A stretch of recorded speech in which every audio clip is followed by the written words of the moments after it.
thyroid hormone. Okay, wait for 5 minutes. Okay, I'll wait for 5 minutes.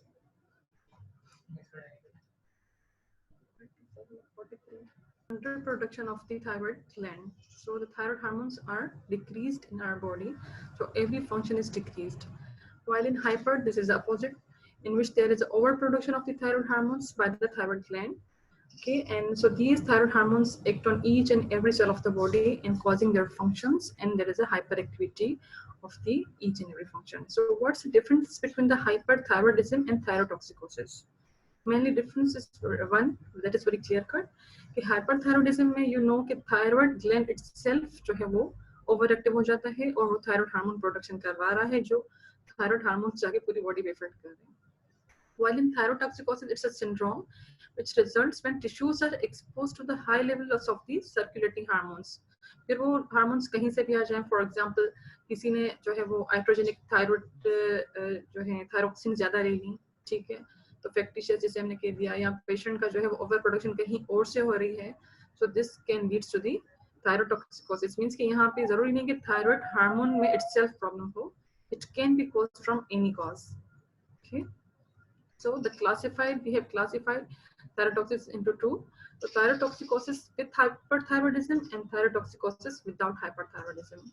In जिसमें आपको जो है वो thyroid involvement मिलेगी, that is most common cause is a Graves' disease, and on the second number is a toxic multinodular goiter, then the toxic adenoma and iodine induced, and TSH secreting pituitary adenomas. These are those in which there is a thyrotoxicosis is present along with the hyperthyroidism. While second जो है हमारे पास वो है thyrotoxicosis without hyperthyroidism. इसमें आ जाता है thyrotoxicosis factitia. Means के iatrogenic जो है वो overproduction, iatrogenic जो इन्होंने पेशेंट ने T4 या thyroxine ले ली है preparations, ठीक है, उसमें आपको मिलेगा thyrotoxicosis but without hyperthyroidism में thyroid normal मिलेगा आपको. सेकेंड थिंग है सबअक्यूट थायरोइडाइटिस. ये है एक इन्फ्लेमेटरी कंडीशन है जिसमें आपको for a short time period thyrotoxicosis मिलती है, बट इसमें थायराइड इटसेल्फ जो है वो पूरा इन्वॉल्व नहीं होता.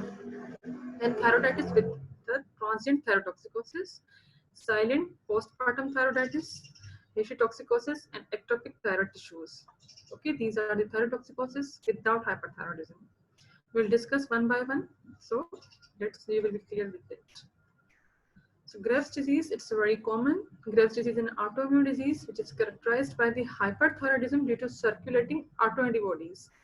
And these are the circulating immunoglobulins binds to and activate the thyrotropin receptors, causing the thyroid gland to grow and thyroid follicles to increase synthesis of the thyroid hormones.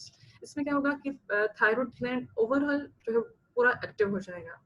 इसमें auto antibodies होती हैं जो continuously stimulate करती रहती हैं थायरोट्रोपिन्स को, receptors जो thyroid gland पे लगे हुए होते हैं. क्या करवाती हैं, उन्हें कंटिन्यूसली स्टिमुलेट करती हैं ये एंटीबॉडीज, और उसकी वजह से thyroid hormones T3 T4 continuously release होते रहते हैं बॉडी में. और उसी वजह से जब ये कंटिन्यूसली स्टिमुलेट होता रहता है तो फिर पेशेंट में क्या आपको मिलता है, what will find, there will be the diffuse goitre. पूरा थायराइड आपको जो है इन्वॉल्व मिलेगा, डिफ्यूज गोइटर मिलेगा. देन थायरोटॉक्सिकोसिस मिल सकता है पेशेंट में, इन्फिल्ट्रेटिव ऑप्थेनोपैथी मिलती है एंड इन्फिल्ट्रेटिव डर्मोपैथी मिलती है. We will discuss in next slides. ठीक है, अब क्या फैक्टर्स हैं जो ग्रेव्स डिजीज है जो करवाते हैं. हर पेशेंट में ऑफ कोर्स ऑटोइम्यून प्रोसेस नहीं होते, कुछ कुछ पेशेंट्स में होते हैं, और वो भी कब एक्टिवेट होते हैं, whenever patient having any stress, any infection, कोई प्रेगनेंसी हो, पार्टिकुलरली पोस्टपार्टम पीरियड में अगर पेशेंट का जो है वो अक्यूट फेज डेवलप होता है और वो थायरोटॉक्सिकोसिस करवा सकता है. सेकंड कॉमन कॉज जो आपके पास आता है थायरोटॉक्सिकोसिस विद हाइपरथायरॉयडिज्म में, वो है toxic adenoma. Functioning adenoma, there is a hyper secretion of T3 T4.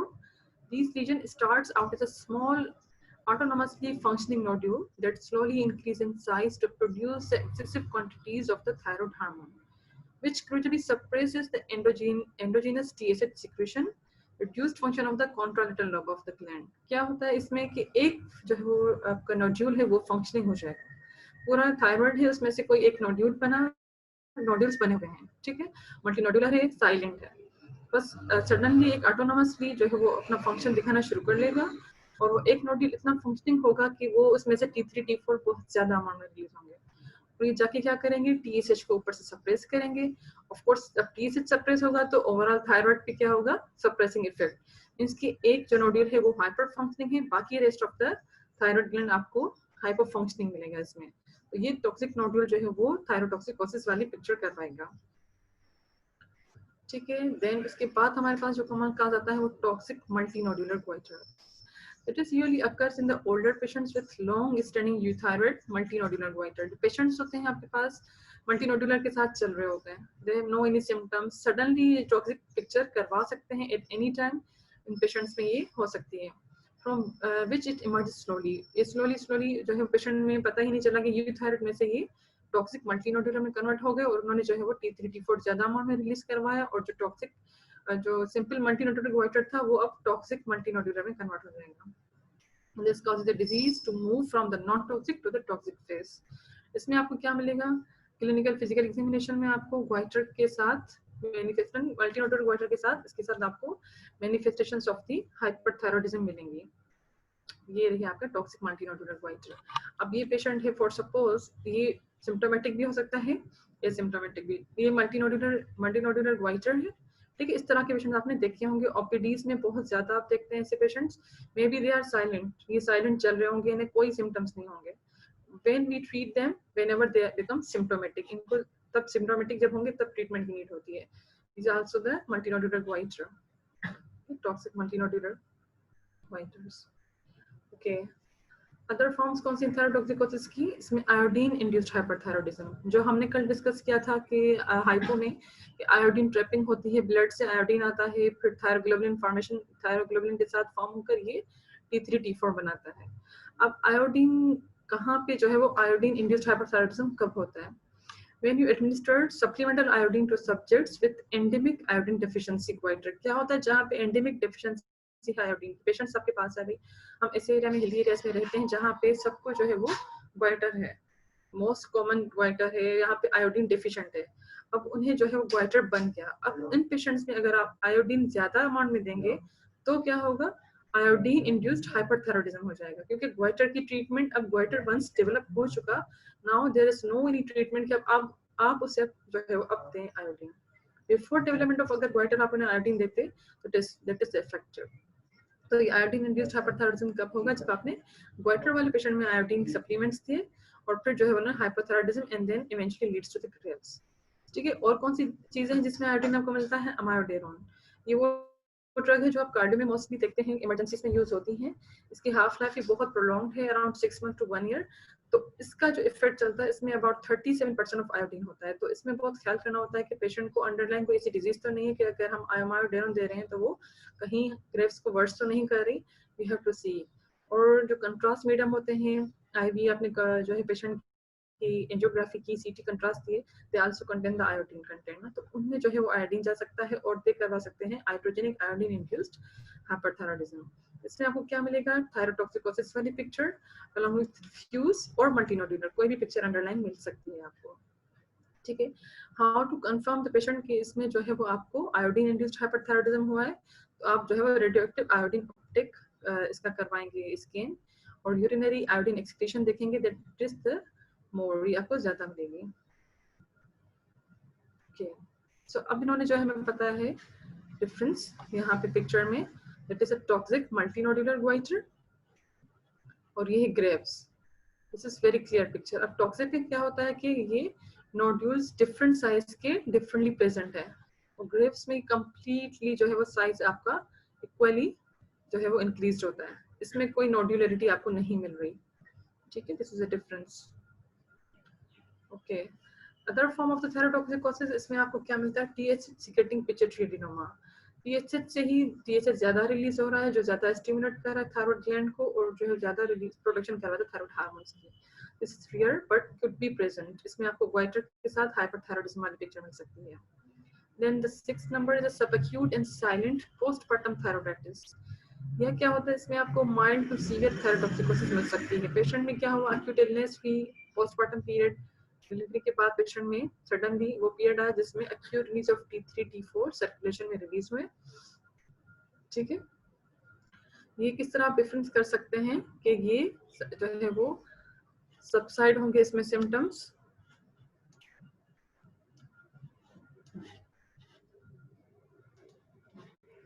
other form, these illness are different from the other forms of thyrotoxicosis in which radioactive iodine uptake is decreased and symptoms usually subsides spontaneously over a period of week or month. इसमें क्या होगा सब acute में, और इसमें क्या difference है postpartum में?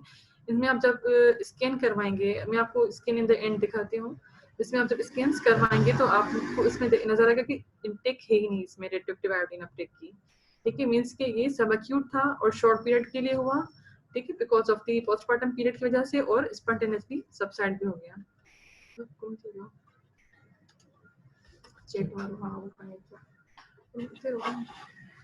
ठीक है, लास्ट में हमें क्या है डिस्कस करना, स्ट्रिमा।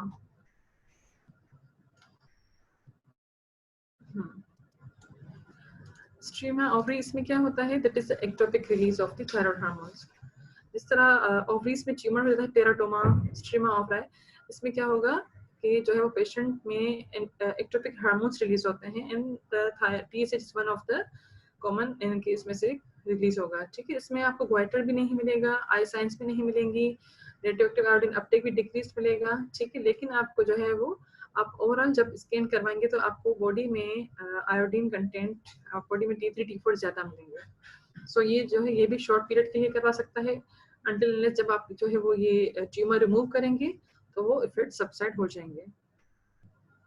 Okay, so what clinical features you find in the hyperthyroidism? This is a very big list, ठीक है, ये आप यहाँ पे देखेंगे तो आपको सारी चीजें क्लियर हो जाएंगी। क्या होता है, first of all general effects हम देखेंगे, then each and every organ पे क्या इफेक्ट्स आता है, ठीक है। इसकी जो इफेक्ट्स होते हैं वो कार्डियोवास्कुलर सिस्टम पे आते हैं, गैस्ट्रोइंटेस्टिनल सिस्टम पे, न्यूरोमस्कुलर पे, lipid profile, protein, carbohydrate, metabolic, सारे जो जितने भी हमारे बॉडी सिस्टम हैं, each and every system is involved in hyper or hypothyroidism. Okay, generally क्या करवाता है ये, stimulation of the energy metabolism and heat production. Why? Because there is a basal metabolic rate, जो हमने कल डिस्कस किया था कि हाइपो में क्या होता है वो डिक्रीज्ड हो जाता है, while in hyperthyroidism basal metabolic rate increased.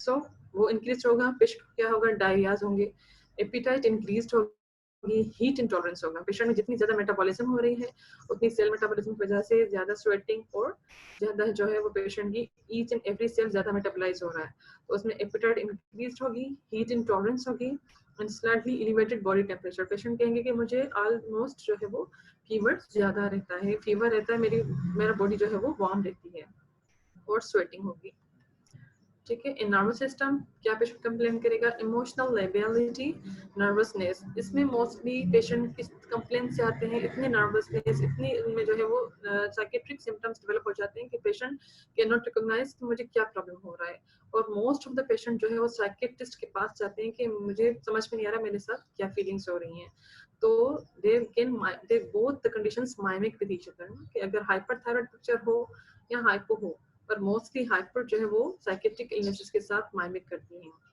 Patient insomnia होगा, restlessness, shortness of attention span, fine rhythmic tremors of the hands, hands के ट्रेमर्स आपको मिलते हैं जो आप क्लिनिकल एग्जामिनेशन में देखते हैं, टंग में फाइन ट्रेमर्स मिलेंगे and slightly closed eyelids.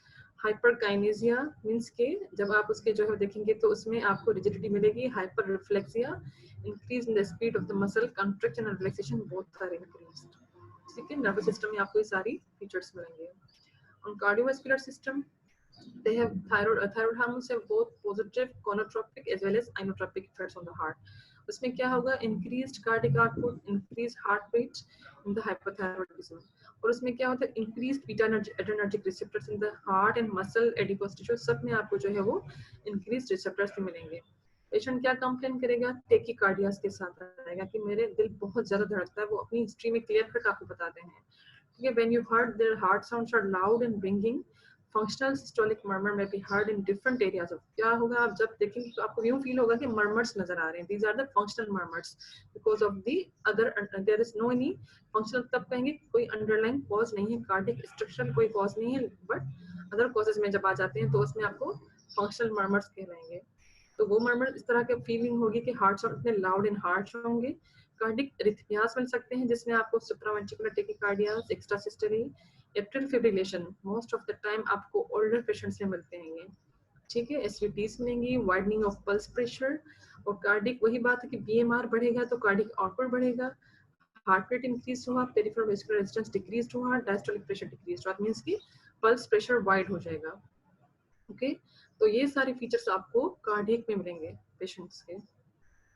Okay, most of the time thyrotoxicosis older patients हमारे पास आते हैं इसमें कार्डियो में एफिब के साथ, एट्रियल फिब्रिलेशन के साथ। जब उनका वर्कअप करवाया जाता है तो पता चलता है कि these are the cause because of the thyrotoxicosis. फिर हम जब उन्हें ट्रीट करते हैं तो they are automatically present. Digestive manifestations क्या मिलेंगी? There is increased appetite with weight loss. That is very typical history. Patient कहेंगे मेरा वजन नहीं बढ़ा लेकिन भूख बहुत ज्यादा लगती, खाना भी बहुत खाया जाता है लेकिन वजन नहीं बढ़ता। Why? Because of the very much increased basal metabolic rate. Gut motility बहुत ज्यादा increased होगी, stools are frequent, diarrhea rare होगा लेकिन पेशेंट कहेगा कि बार-बार जो है they are willing to go to the washrooms. Hepatic dysfunctions occur particularly when thyrotoxicosis severe जब हो जाएगी तो आपको जो है वो liver enzymes deranged मिलेंगे. Okay? इसके diarrhea or the frequent stools, increased appetite with weight loss. Typical picture of the hyperthyroidism. Muscular effects में क्या मिलेगा? Thyroid hormones increase the synthesis of the structural protein. In hyperthyroidism it is increased protein turnover. क्या होता है? Protein turnover बढ़ जाता है कि भाई जितना बेसल मेटाबॉलिक रेट बढ़ रहा है उतनी ज्यादा जो है वो डिस्ट्रक्शन भी हो रही है, ऑफ कोर्स कंस्ट्रक्शन भी हो रही है तो डिस्ट्रक्शन भी ज्यादा हो रही है। तो मसल टिश्यू और मायोपैथी के साथ आपको पेशेंट प्रेजेंट होंगे। पेशेंट कहेंगे वीकनेस एंड फटीगेबिलिटी, बहुत ज्यादा वीकनेस होगी इनमें। Most prominent in the proximal muscles of the limbs. जो प्रॉक्सिमल मसल होते हैं जिसे हम कहते हैं प्रॉक्सिमल मायोपैथी के साथ पेशेंट जो है वो चेयर से उठना बैठना that is very difficult, stairs पे चढ़ना वो उनके लिए, और झुककर बैठना जिसे हम कहते हैं गोवर्ड साइन, वो भी आपको इसमें पॉजिटिव मिलती है। ठीक है, severe untreated cases muscle wasting मिलना शुरू हो जाएगी जिसे हम कहेंगे थायरोटॉक्सिक मायोपैथी। ठीक है, और हैंड्स में आपको क्या मिला? यहाँ पे मिल रहा है, this is look at this, यहाँ पे फीट की जो है पिक्चर में रखना भूल गई हूँ। यहाँ पे जो है वो डर्मोपैथी वाली पिक्चर यहाँ पे आ गई है। यहाँ पे आपको पॉलीसेक्युलर डिपोजिशन के साथ फिंगर क्लबिंग मिल रही है। ठीक है, और ये आर्ट जो है वो एक्रोपेची कहलाती है। ठीक है, this is acropachy in the hyperthyroidism. Okay, endocrine manifestation में क्या मिलेगा पेशेंट में? Menstrual abnormalities, ovulatory cycles are ovulation is impaired, oligomenorrhea and secondary amenorrhea मिलेगा आपको। मेल्स में erectile dysfunction and gynecomastia मिल सकता है। ओके, आई साइंस वेरी इंपॉर्टेंट। आई science जो आप पेशेंट को देखते ही जो है डायग्नोज कर लेते हैं कि this is the look of the hyperthyroidism, और इस तरह की आपकी पिक्चर्स एग्जाम्स में भी आती हैं। आईज में क्या मिलेगा आपको? Retraction of the upper eyelid that lead to the prominence of the palpebral fissure. ठीक है, जिसमें आपकी स्क्लेरा प्रोमिनेंट हो जाएगी। ठीक है, लिड लेक मिलेगा आपको, steering look of the eyes with in कौन से पेशेंट्स में? थायरोटॉक्सिकोसिस पेशेंट में मिलता है आपको। लिड लेक में क्या होगा? Upper eyelid legs behind the globe. जब आप पेशेंट को कहेंगे कि आप बहुत गौर से सामने देखें, फिर जो है वो आप नीचे की तरफ जब देखेंगे तो पेशेंट का जो अपर आईलिड है वो ऊपर ही रह जाएगा, इसे हम लिड लेक कहते हैं। ग्लोब लेक मींस कि behind the upper when the globe lags behind the upper lid when the patient glances slowly upward। ठीक है, कि आपको पूरा ग्लोब जो है वो इसमें प्रोमिनेंट नजर आएगा। Fine tremors of the lightly closed lids can often be observed, Rosenbach sign से हम कहते हैं। This is the exophthalmos with the lid retraction. इसमें आईज आप पेशेंट की देख सकते हैं, इसमें पूरी जो है वो अपर और लोअर दोनों आपको ही प्रोमिनेंट नजर आ रहे हैं। ठीक है, beyond the pupil. Paradoxicosis look. Okay, skin and hairs में क्या आपको मिलेंगे features? Warm moist pink skin. Why? Because of the increased PMR. Patient का जो है वो उसका हार्ट रेट बढ़ रहा है, उसका ब्लड फ्लो बढ़ रहा है, तो वेजोडाइलेशन की वजह से पिंक स्किन नजर आएगी। क्यूटेनियस वेजोडाइलेशन होगी, एक्सेसिव स्वेटिंग होगी and patient blushes readily. Patient बहुत जल्दी रेडिश नजर आएंगे। इस तरह आप इस पिक्चर में देख रहे हैं, ही इज वेरी रेडिश, इसकी स्किन बहुत रेडिश है, और तो ये because of the increase vascularity. ठीक है, hairs fine friable, may be excessive hair fall होगा, nails are friable and dry. और इसकी क्या एसोसिएशन हो सकती है आपके पास थायरोटॉक्सिकोसिस की? ग्रेव्स की। फॉर सपोज आपके पास ग्रेव्स पेशेंट आते हैं तो उसमें आपको ग्रेव्स इज एन ऑटोइम्यून, तो आपको साथ में टाइप 1 डायबिटिक मिल सकता है पेशेंट में, विटिलिगो, सीलिक एंड माइस्थेनिया। इनके लिए आपको जो है पेशेंट को देखना है further. Infiltrative orbitopathy in grapes. ये जो है वो ऑर्बिटोपैथी क्या कहलाती है, जो थायरोटॉक्सिकोसिस की तरह ही ऑर्बिटोपैथी भी होती है, जिसमें मोस्ट फ्रिक्वेंटली वुमेन्स में मिलती है, मोर सीवियर इन मेन। अगर मेन में मिल जाए तो सीवियर होगी, may be unilateral, may be bilateral, symmetrical और एसिमेट्रिकल। इसमें क्या होगा, irritation of the eyes, excessive tearing that is often made worse by exposure to the ear and brain, exophthalmos, periorbital oedema, double vision and photophobia. इसकी gradings हैं, आगे हम discuss करते हैं। जैसे पैथोजेनेसिस क्या होता है ऑर्बिटोपैथी में, जो ग्रेव्स डिजीज में होती है। ऑर्बिटोपैथी मींस कि जब आपको ऑर्बिट पूरी तरह प्रोमिनेंट हो जाता है, रिट्रोबल्बर आपके पास क्या क्या रीजन है जो इतने प्रोमिनेंट आपके ऑर्बिट्स होते हैं, इतना प्रोमिनेंट जो है वो पेशेंट का गेज लुक इतना स्टेटिंग हो जाता है, what happens. Okay,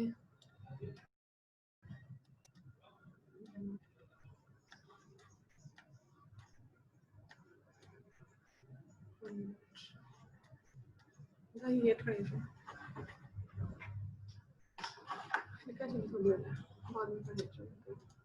Okay. So extraocular muscles and adipose tissues are swollen by the accumulation in the extracellular matrix of the eggs that are secreted by the fibroblast. क्या होता है, extracellular जितने भी tissues हैं, मसल्स हैं, उसमें से fibroblast निकलता है, वहाँ पे साइटोकाइन्स रिलीज होते हैं जो क्या करवाते हैं, थायरॉइड स्टिमुलेटिंग हार्मोन रिसेप्टर्स को स्टिमुलेट करते हैं। ठीक है, और जो है वो उसकी वजह से ऑर्बिटल फिब्रोब्लास्ट होता है, फॉर्मेशन होती है। ठीक है, orbital muscles and thyroid tissues की। ठीक है, ऑर्बिटल फिब्रोब्लास्ट में, ऑर्बिटल मसल्स में एंड थायरॉइड टिश्यूज में जो है आपकी ये जब साइटोकाइन्स रिलीज होंगे, there is accumulation, disturbs and impairs the function of the muscle. Muscle की जो है वो फंक्शनिंग इम्प्रॉपर हो जाएगी क्योंकि वहां पे ये आपके एडिपोस टिश्यूज एक्यूमुलेट होना शुरू हो गए। उस वजह से क्या होगा, पेशेंट में सबसे पहले डिप्लोपिया होगा और प्रोप्टोसिस होगी, inflammatory cytokines also causing the redness, congestion in conjunctiva and periorbital oedema. As the disease runs its course, inflammation then decrease the damage, the muscle become fibrosed. इतना पैथोजेनेसिस में जाने की जरूरत नहीं है, बस सिंपल आप देख लें। ठीक है, कि जब आपके पास पेशेंट आता है आई साइंस के साथ, दिस इज द पिक्चर, तो मींस कि पेशेंट की जो यहाँ पे पूरी प्रोपल्जन ऑफ द आईज हो रही है, एक्सोफ्थेल्मस हो रहा है, कहाँ पे, व्हाट इज द रीजन, क्या इसके बिहाइंड रीजन है। तो यहाँ पे जो बैक ऑफ द आई है, वहाँ पे जितने भी आपके सॉफ्ट टिश्यूज हैं, फिब्रोब्लास्ट हैं, उनमें जो है वो साइटोकाइन्स क्या करवाते हैं और इन्फ्लेमेटरी प्रोसेस करवाते हैं। This inflammatory process which leads to the increase fibroblast cells behind the eyes, और वो जब बढ़ जाएंगे तो फाइनली आईज एक्सोफ्थेल्मस हो जाएंगी, और जब इतनी ज्यादा एक्सोफ्थेल्मस होंगी तो यहाँ पे आके फाइनली जितने भी हमारे मसल्स हैं, वहाँ पे नर्व्स हैं, वो पैरालाइज होना शुरू हो जाएंगी, आईज एक्सपोज्ड होंगी, रेड होंगी।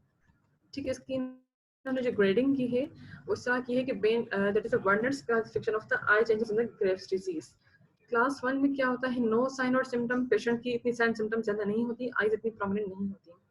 Class 0, this is a class 1, only signs no symptoms, patient में कुछ सिम्टम्स नहीं होंगे, जस्ट साइन होंगे, जिसमें क्या होगा, अपर लिड रिट्रेक्शन होगी, स्टीयरिंग होगी, लिड लेग होगा एंड ग्लोब लेग होगा। ओके, क्लास 2, इसमें आपको क्या मिलेगा, सॉफ्ट टिश्यू इन्वॉल्वमेंट मिलेगी एंड पेरीऑर्बिटल एडिमा, जो पेरीऑर्बिटल है वहाँ पे एडिमास नजर आएंगे, इरिटेशंस ऑफ द आईज होंगी because of the excessive opening की वजह से आईज इरिटेट होंगी, एक्सेसिव टीयरिंग होगी, कंजक्टिवल कंजेशन इन एडिमा होगा। ओके, क्लास 3 में प्रोप्टोसिस हो जाती है। क्लास 4 में क्या होता है, इतनी ज्यादा प्रोप्टोसिस हो जाएगी, जो आपके मसल्स हैं, एक्स्ट्रा ऑक्यूलर मसल्स, वो इन्वॉल्व होंगे और वो पैरालाइज होना शुरू हो जाएंगे, जिसे हम कहेंगे ऑप्थेल्मोप्लेजिया। ठीक है, तो आपका गेज जो है वो अफेक्ट होगा। क्लास 5 में कॉर्नियल इन्वॉल्वमेंट केराटाइटिस, जब इतना ज्यादा आपकी जो है वो पैरालाइज होगी, मसल आपकी ओपन रह जाएगी, तो जितनी भी आपकी कॉर्निया है वो इन्वॉल्व होगी और इसमें इन्फ्लेमेशन, इन्फेक्शन के चांसेस बढ़ जाएंगे और केराटाइटिस हो जाएगा। एंड फाइनली क्लास 6 में आपको जो है क्या मिलेगा, slight loss of the optic nerve involvement, आपकी जो है साइट लॉस होना शुरू हो जाएगी। ठीक है, ischaemia of the nerve compression हो रही है उसकी वजह से। तो ये है Werner's classification of eye changes in Graves disease, जो माइल्ड टू सीवियर तक जा रही है आपकी। okay. तो यहाँ पे इन्फिल्ट्रेटिव डिजीज है जो ऑर्बिटल मसल्स को इन्वॉल्व करते हैं। ठीक है, इन द एंड जो है आपके लास्ट फीचर्स हैं इन्फिल्ट्रेटिव डर्मोपैथी, पेरिटिबियल माइक्सिडिमा। ये रियर मिलता है जिसमें आपको hyper pigmentation, non pitting induration of the skin of the legs, commonly over the pretibial area पर आपको जो है वो पेशेंट की इंड्यूरेशन रेडनेस मिलती है, जिसे हम कहते हैं pretibial myxoedema. Okay, so what laboratory investigation will you do in the patients of hyperthyroidism. Yes, we have discussed that the hypo में जो है वो आपकी जितनी भी हैं हार्मोन्स कम होने की वजह से, आपके बेसल मेटाबॉलिक रेट कम होने की वजह से हाइपोएक्टिविटी ऑफ द एवरी टिश्यू मिलती है. While in hyperthyroidism there is increased T3 T4. One revision में आपको एक रिवीजन कर आ रही हूँ कि हाइपर में आपको T3 T4 इंक्रीज मिलेंगी. Because of the T3 T4 increase आपको ईच एंड एवरी सेल जो है उनका BMR इंक्रीज होगा और हाइपर फंक्शनिंग होगी. इस हाइपर फंक्शनिंग की वजह से पेशेंट में tachycardia, sweating, increase gut motility, diarrhoea, ये सारी मैनिफेस्टेशंस आपको मिलती हैं. So what's we have discussed in hypo, उसमें क्या होता है आपको T3 T4 कम मिलते हैं लैब इन्वेस्टिगेशन में. इसमें आपको T3 T4 इंक्रीज मिलेंगे. ठीक है, फिर T3 फिर T4 क्या होते हैं, अनबाउंड पोर्शन होता है जो आपको कम इसमें हाइपो में कम मिल रहा था, यहाँ पे आपको T3 T4 ज्यादा मिलेंगे और TSH आपको कम मिलेगा क्योंकि यहाँ ये वही है सेम फिनोमेना. T3 T4 बढ़ने की वजह से वो जाके पिट्यूटरी को स्टिमुलेट करेगा तो डिक्रीज द TSH रिलीज. ठीक है, कंपनसेटरी फिनोमेना में. ठीक है, एक्सेप्शंस कहाँ पर है, when TSH secreting pituitary adenoma हो, जहाँ पे TSH भी बढ़ा हुआ होगा एंड फिर T4 भी बढ़ा हुआ होगा. मींस कि प्रॉब्लम पिट्यूटरी में है तो आपको दोनों चीजें बड़ी मिलेंगी. अगर थायराइड में प्रॉब्लम है तो TSH कम मिलेगा. इसके अलावा हम क्या करवाएंगे हार्मोन असेसमेंट के अलावा, imaging investigations. That is very important. Why they are important, because we want to know कि थायराइड में क्या है, ग्रेव्स है, टॉक्सिक नोड्यूल है, मल्टीनोड्यूलर है, यहाँ ये जो है वो कोल्ड नोड्यूल है. इन्हें जो है वो डायग्नोज करना और प्रॉपर्ली ट्रीट करना बहुत इंपॉर्टेंट होता है.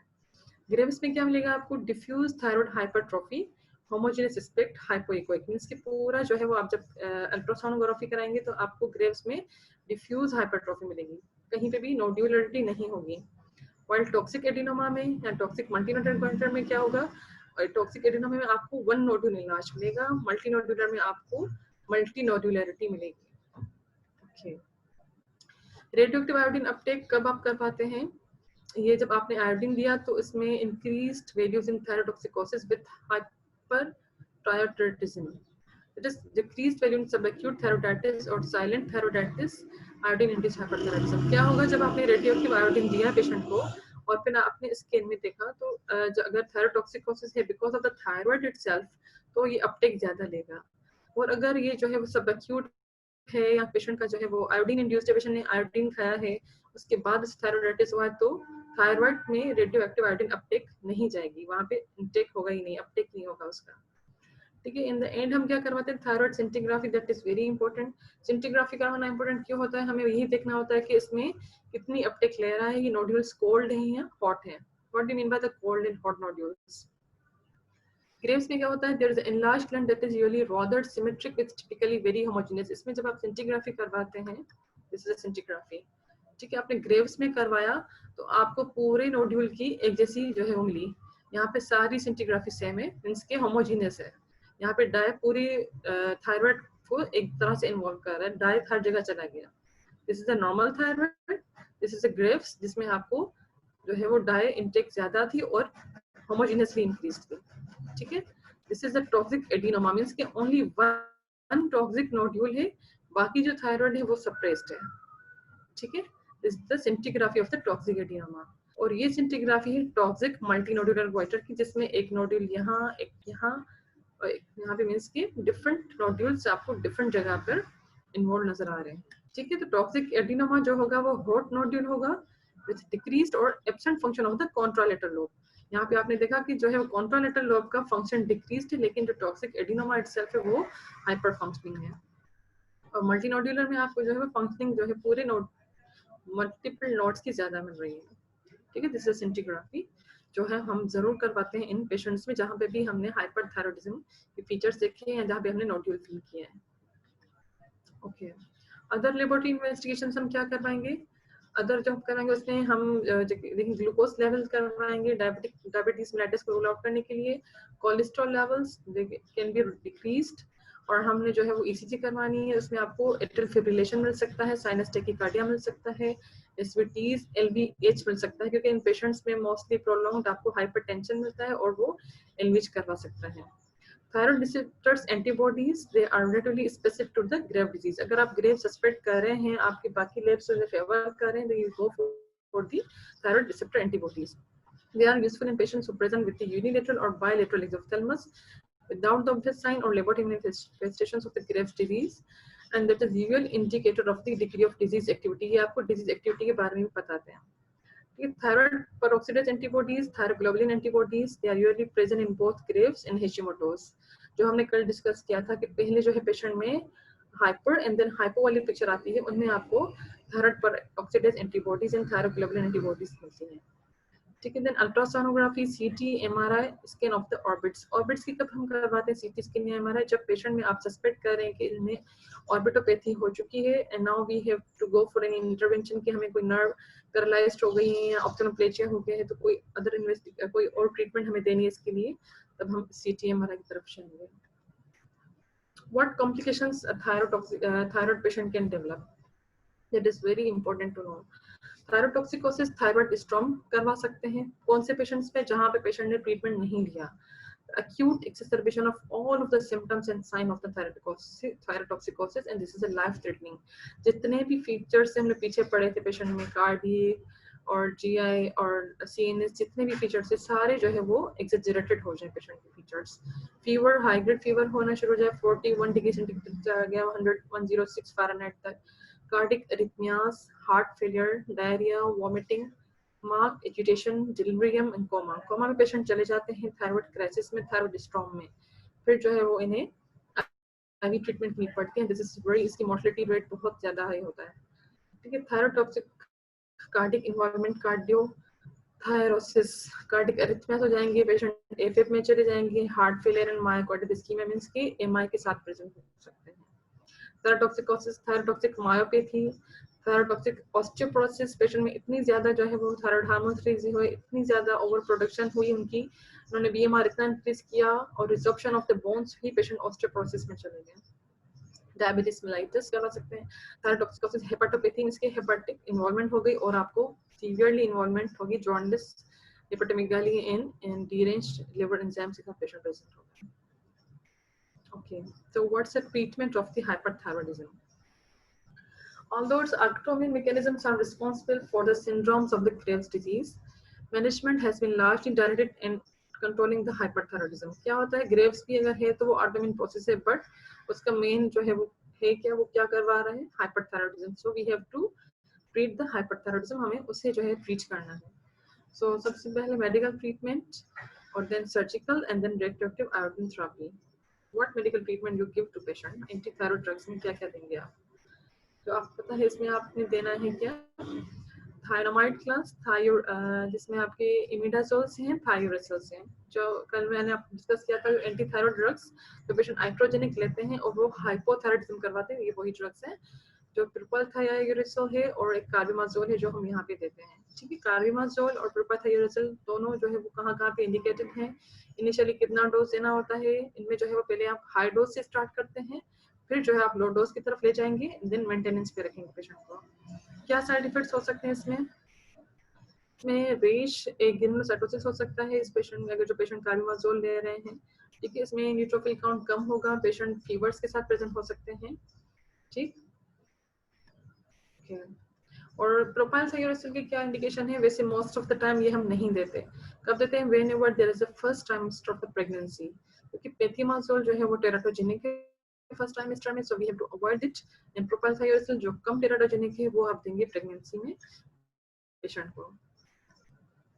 सेकेंड लाइन क्या है आपकी? सर्जिकल ट्रीटमेंट है. वो कब देते हैं?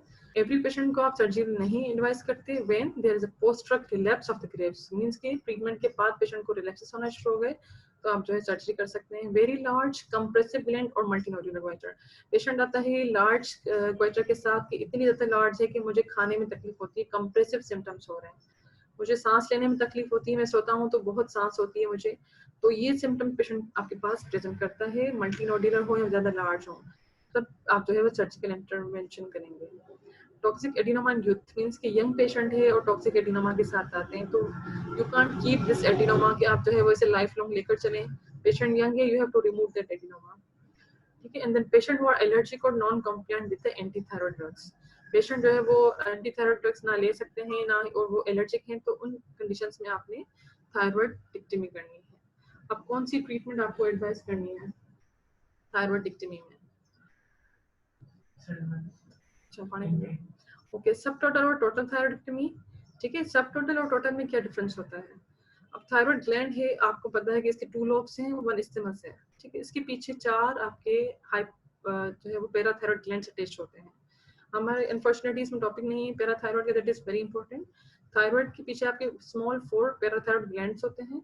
आपने अगर पूरा रिमूव कर देना है thyroid gland, means that total thyroidectomy. और सब टोटल मींस कि आपने एक पोर्शन रिमूव किया और एक पोर्शन आपने रहने दिया थायरॉइड का कि वो फंक्शनिंग रहे, तो फिर हमने जो है वो काम करेंगे, तो वो होगा सब टोटल थायरॉइडेक्टमी। ओके, पेशेंट का आपने थायरॉइड रिमूव कर लिया, अब क्या होगा?